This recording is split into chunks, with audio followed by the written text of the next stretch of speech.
하나님 앞에 성강을 찬양했는데 수고하셨고 격려의 박수 한번 드리겠습니다. 소리 더 키워주시겠어요? 6번 마이크 볼륨 조금만 좀 올려봐요. 네. 자, 우리 옆에 분들과 한번 인사 나누시겠습니다. 하나님이 당신을 사랑하십니다. 자, 우리 부속실에 예배하는 것과 또 영어 통역 예배실에 하나님이 그 자리에 함께 하십니다. 오늘 주시는 하나님 말씀 고린도전서 4장 1절에서 5절까지 말씀이 되겠습니다. 고린도전서 4장 1절부터 5절까지의 말씀 같이 한번 읽겠습니다. 사람이 마땅히 우리를 그리스도의 일꾼이요 하나님의 비밀을 맡은 자로 여길지어다. 그리고 맡은 자들에게 구할 것은 충성이니라. 너희에게나 다른 사람에게나 판단받는 것이 내게는 매우 작은 일이라. 나도 나를 판단하지 아니하노니 내가 자책할 아무것도 깨닫지 못하나 이로 말미암아 의롭다함을 얻지 못하노라. 다만 나를 판단하실 이는 주시리라. 그러므로 때가 이르기 전 곧 주께서 오시기까지 아무것도 판단하지 말라. 그가 어둠에 감추인 것을 드러내고 마음의 뜻을 나타내시리니 그때에 각 사람에게 하나님으로부터 칭찬이 있으리라. 아멘. 제목 같이 한번 읽습니다. 맡은 자들에게 구할 것은 충성하신 크게 맡은 자들에게 구할 것은 충성이리라. 아멘. 자, 오늘이 2018년도 마지막 주일 52번째의 주일 예배를 드리게 되는데, 그래서 우리가 이 마지막 52번째 주일 송년 예배, 송년 주일이라고 얘기합니다. 여러분, 이 땅에 살아가면서 항상 한 해를 마무리하면서 결산을 하게 되지. 근데 이 땅에서의 결산도 잘해야 되지만 이것보다 더 중요한 결산이 있어요. 하늘과 땅을 창조하시고 우리의 생명을 주관하시는 또 그 하나님 앞에서 우리가 결산을 해야 될 때가 있다는 것입니다. 우리는 이 한 해를 마무리하는 시점에서 하나님과의 관계 속에서 내가 얼마만큼 하나님 앞에서 충성을 했는지, 또 교회를 위해서 자신이 맡겨진 직분을 위해서 얼마나 그 직분을 잘 감당했는지, 또 하나님께서 나를 어떻게 판단하실까라고 우리가 생각을 해야 됩니다. 그래서 사람들의 판단보다 더 중요한 판단은 사실 이 하나님의 판단입니다. 더 나아가서 과연 나는 하나님께 칭찬을 받고 상급을 받을 수 있을까를 생각하면서 이 예배를 우리가 드리는 것이 바로 하나님 앞에서요 결산의 예배가 될 줄 믿습니다. 우리는 언젠가 우리의 일생의 마지막을 고하고 하나님 앞에 가서 분명히 이제 결산의 순간을 맞게 되는데, 인생을 결산할 때 가장 중요한 질문의 하나가 바로 누구의 관점에서 내 인생이 평가받게 되느냐 하는 문제가 아주 중요한데, 오늘 이 본문의 말씀을 통해서 하나님 앞에서 저와 여러분 모두가 잘 결산이 되어져서 또 칭찬받고 상급받는 모두가 되기를 주님의 이름으로 축복합니다. 그래서 우리가 첫 번째로 하나님 앞에 결산을 위해서 어떻게 돼요? 충성과 이 불충성의 결산을 해야 돼요. 우리 읽으신 고린도전서 본문의 말씀을 보면 교회 내에 분열로 인해서 어려움을 겪고 있던 고린도 교회에 사도 바울이 편지를 보낸 그런 내용이 기록됩니다. 이 고린도라는 도시는 타락하고 방탕한 그곳이었어요. 근데 그곳에 교회가 세워지니까 많은 성도들이 교회에 출석하게 되고 또 그 교회가 부흥되게 됩니다. 그래서 그 고린도 교회는 지식도 풍부하고 은사도 풍부했어요. 그러나 결정적으로 그들이 말씀의 뿌리와 신앙이 없었기 때문에 교회가 쩍쩍 갈라지면서 분열되기를 시작합니다. 그리고 교회가 분열되니까 파가 나눠졌어요. 바울파, 아볼로파, 그리스도파, 베드로파, 서로 파가 나눠져서 비방하고 헐뜯고 자기 주장만 옳다고 목소리를 내게 됩니다. 그래서 이 분쟁과 싸움과 다툼이 끊이질 않았어요. 이 소식을 들은 사도 바울이 오늘 본문에서 한 얘기가 서로 판단하지 말아라, 이런 교훈의 메시지를 던집니다.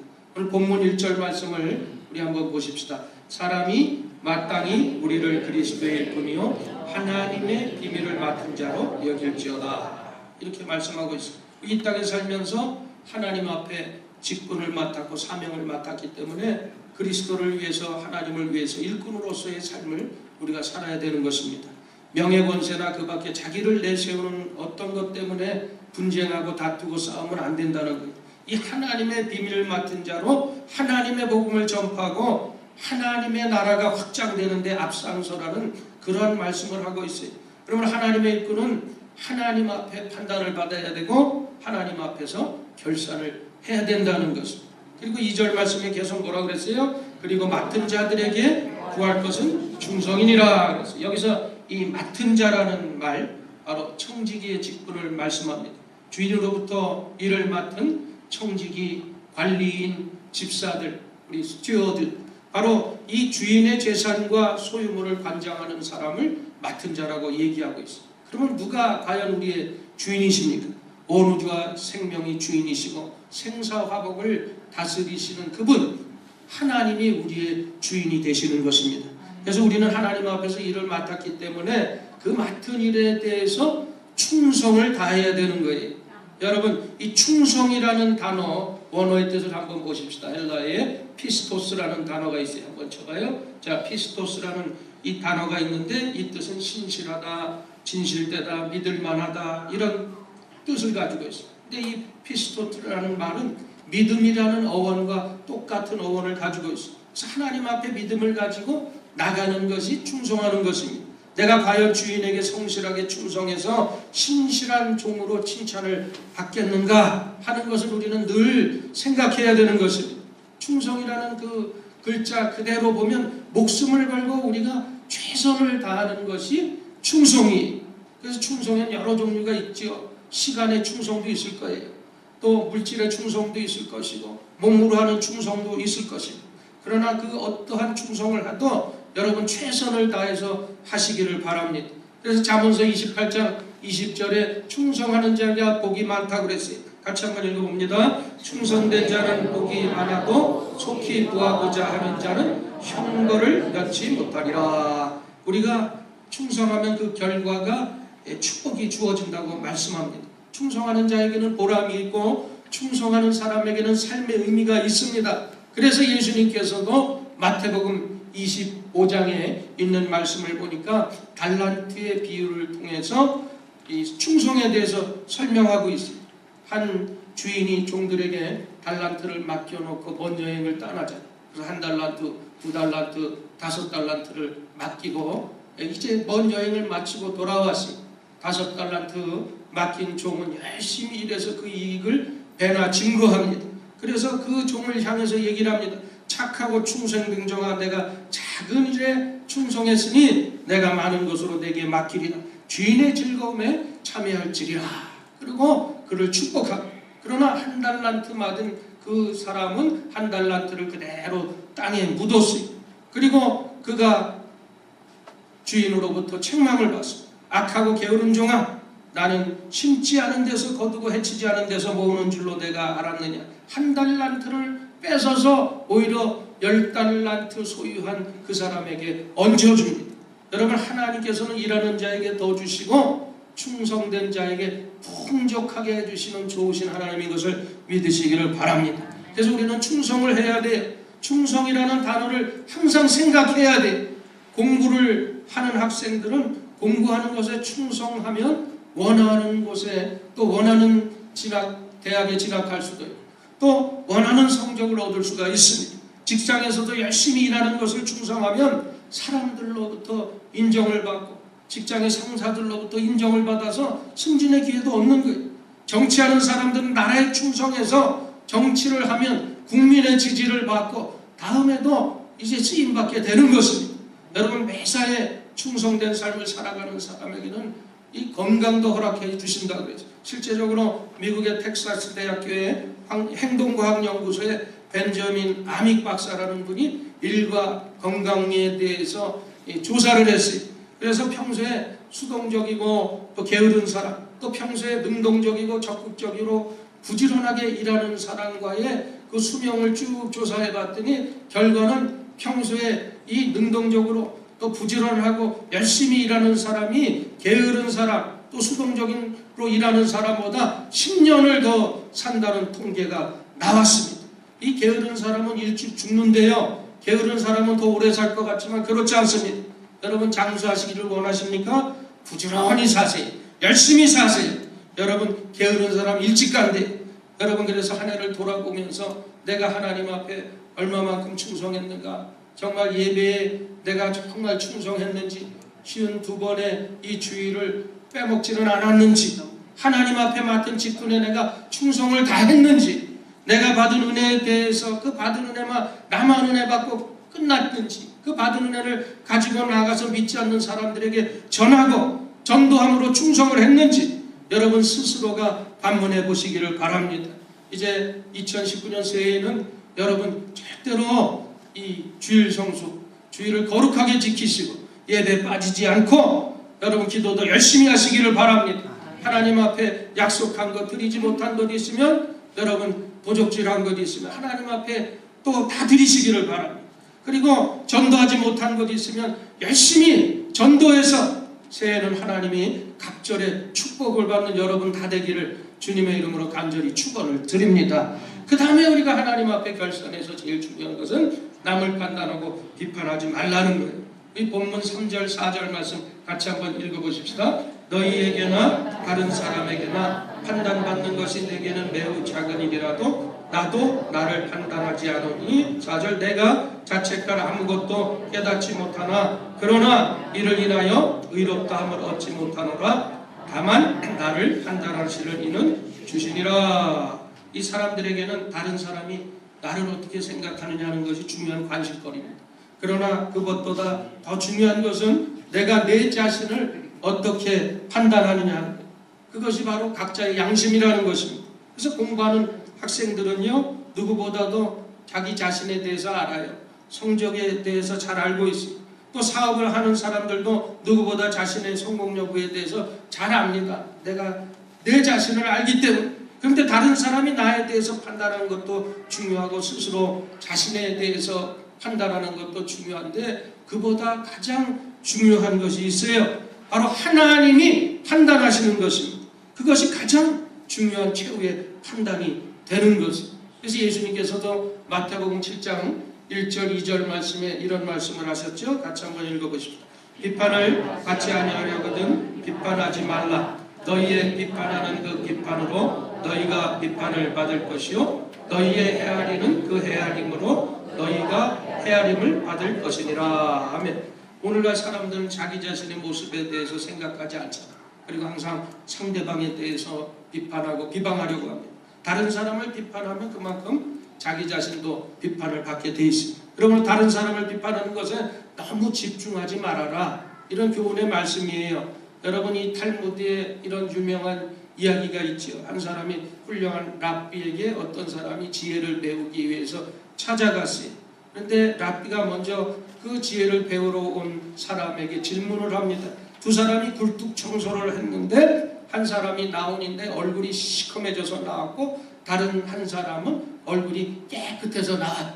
그러면 이 두 사람 중에서 과연 누가 얼굴을 씻을 것이냐 라고 질문을 했어요. 그러니까 지혜를 배우러 왔던 그 젊은이가 얘기를 합니다. 그야 얼굴이 시커매진 사람이 씻으러 갔겠지요 라고 자신 있게 대답을 했어요. 그런데 이 랍비가 대답하기를 틀렸다. 얼굴이 깨끗한 사람이 씻으러 갔다. 왜냐하면 얼굴이 깨끗한 사람은 얼굴이 더러운 사람의 얼굴을 보면서 내 얼굴도 이렇게 더러워졌겠지 생각해서 씻으러 갔고, 얼굴이 더러운 사람은 깨끗한 사람을 보면서 내 얼굴이 깨끗하겠지 하고 씻지 않았다는 거예요. 그래서 너 아직 멀었으니까 다시 가. 그래서 또 열심히 이제 지혜를 터득하기 위해서 다시 가서 이제 준비가 됐으니까 다시 한번 저에게 지혜를 가르쳐달라고 얘기를 했어요.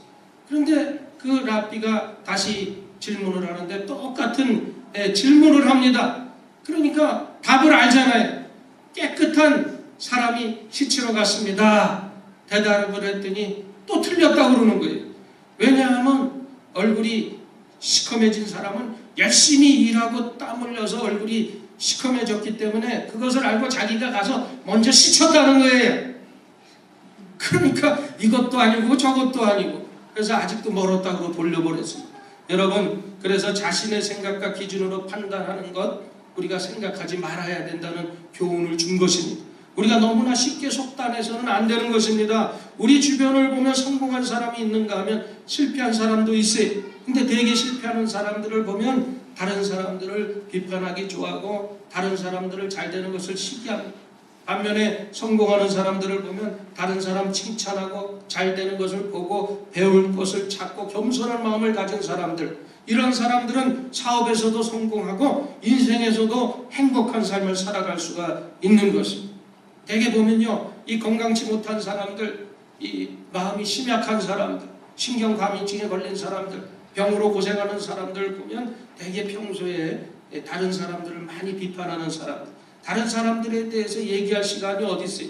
자기 건강을 지키고 주어진 사명을 감당하기도 바쁜데 다른 사람에 대해서 비판하는 그러한 시간 낭비는 해서는 안 된다는 것입니다. 문제는 다른 사람이 아니라 내가 하나님 앞에서 충성을 다했느냐, 내가 헌신을 다했느냐는 거죠. 다른 사람이 나를 비록 나쁘게 평가하더라도 그것 때문에 내 인생이 끝난 것처럼 여러분 좌절할 필요가 없어요. 그리고 다른 사람이 여러분들을 조금 칭찬했다고 해서 내가 정상에 도달한 것처럼 너무 흥분할 필요도 없는 것입니다. 그렇다면 어떤 관점에서 지난 한 해 동안 살아왔는가?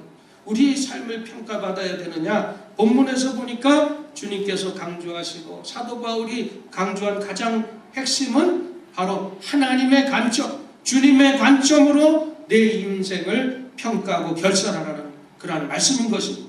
그래서 주님의 관점에서 평가를 받고 주님의 관점에서 결산하는 바로 이 결산을 주님께서 오늘 우리에게 요구하시는 그 말씀입니다.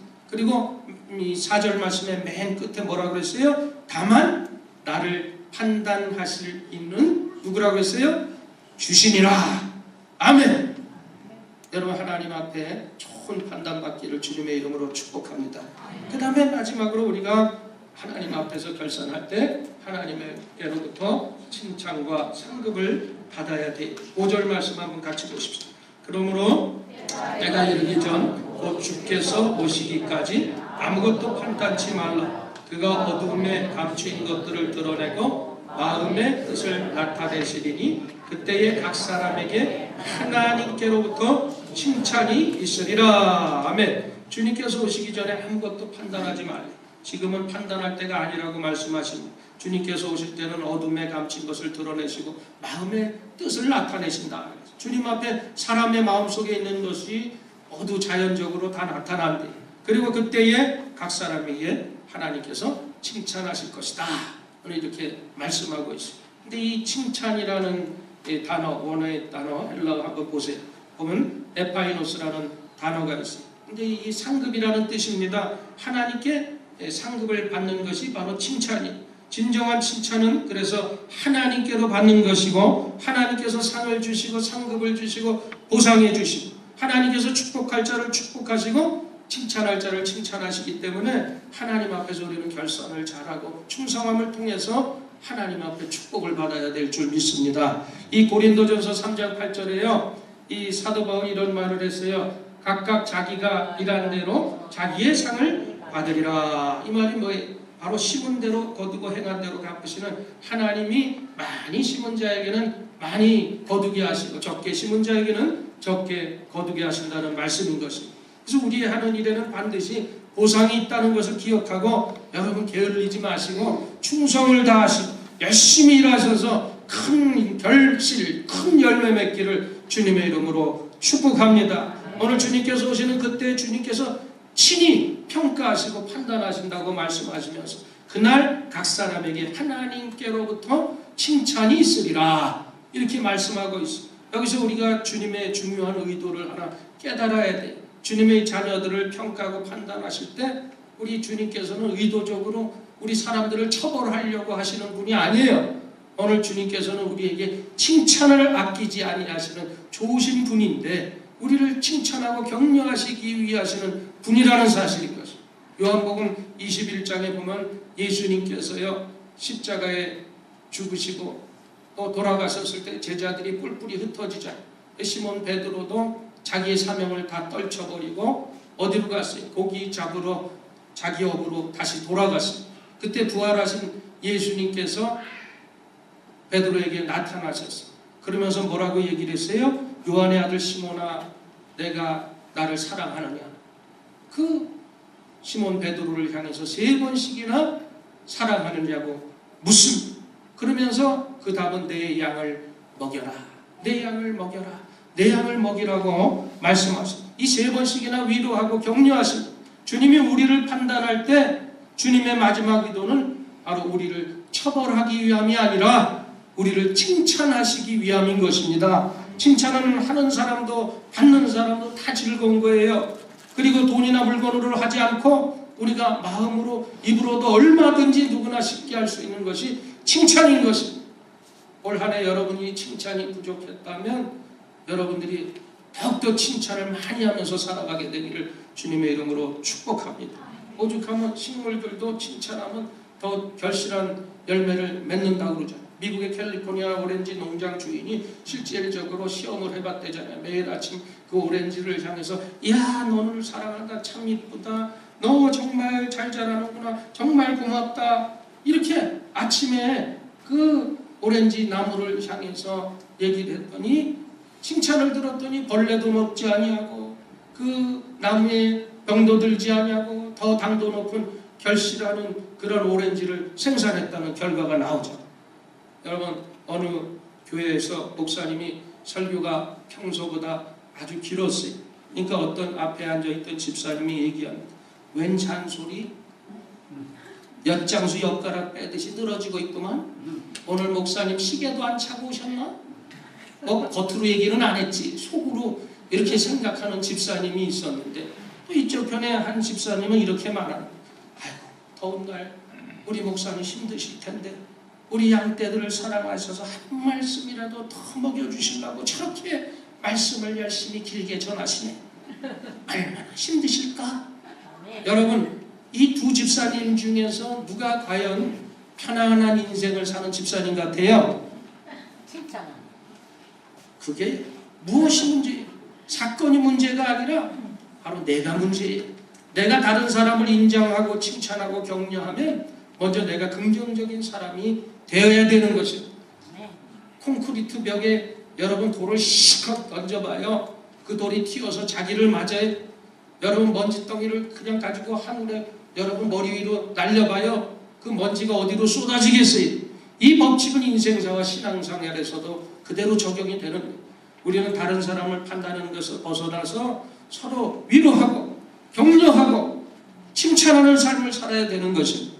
우리가 다른 사람을 비판하는 것보다 칭찬하고 격려하고 다른 사람을 도와주겠다는 삶의 자세를 가져야 교회도 발전하고 사회도 발전하고 국가도 발전하고 오늘 경제도 살아나고 여러분 이렇게 될 줄 믿습니다.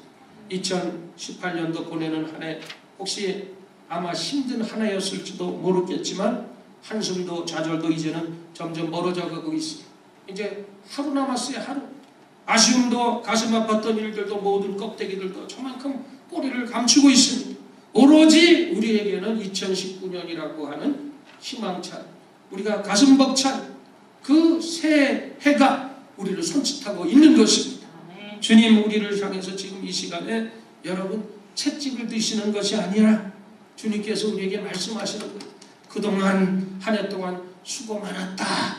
한 해 동안 너 많이 힘들었지? 위로하시면서 사랑하는 자들을 다시 한번 열심히 최선을 다해보자.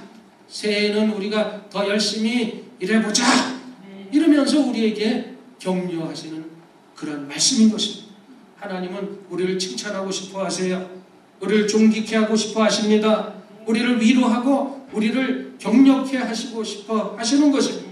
그래서 우리도 우리 옆에 분들을 한번 위로하고 격려하고 칭찬했으면 좋겠어요. 이 칭찬이라는 단어의 원어의 뜻을 보면 원어에 여러 단어가 있는데 칼레오라는 단어가 있어요. 이 칼레오라는 단어는 그 사람의 이름을 불러준다 이런 뜻이 있습니다. 그러니까 칭찬이라는 것은 뭐예요? 상대방의 이름을 불러주는 거예요. 여러분 옆에 사람들을 싹 마주봐봐요. 예. 그래 여러분들의 이름이 뭔지 아시죠? 예, 남편이면 여보 한 해 동안 정말 수고 많았어요. 한 해 동안 정말 잘하셨습니다. 해보라고요. 나만 쳐다보지 말고. 예. 그래 왜 이렇게 쑥스러워해? 그 칭찬이 어색한 거예요. 여보 한 해 동안 정말 수고 많으셨어요. 집사님 한 해 동안 정말 수고 많으셨어요. 권사님 한 해 동안 너무 잘하셨어요. 여러분 이렇게 불러주는 것이 칭찬입니다. 여러분들이 서로 칭찬하고 격려하고 오늘 2018년도를 잘 마무리하시고 2019년도에는 하나님의 더 큰 위로와 축복이 여러분의 삶에 넘치기를 주님의 이름으로 간절히 축원을 드립니다. 우리 말씀 생각하면서 한번 합심해서 기도하십시다. 오늘 내가 한 해를 살아가면서 하나님 앞에 정말 예배에 충성하고 나에 맡겨진 직분에 충성을 다했는지 한번 돌이켜보시고 또 부족한 것 있으면 또 새해에는 더욱더 열심을 품고 주님을 섬기게 해달라고 기도하시고 또 옆에 계신 또 여러분들을 위해서 정말 이 교회를 위해서 헌신하고 수고한 우리 주인공들이 그분들을 축복하시고 또 우리의 가정을 축복하셔서 또 우리의 교회를 축복하셔서 새해는 더 하나님이 기뻐하시는 일들을 감당하는 우리 교회 되게 해달라고 오늘 감사하면서 우리 주님 앞에 주여 세 번 부르짖고 통성으로 기도합니다. 주여 주여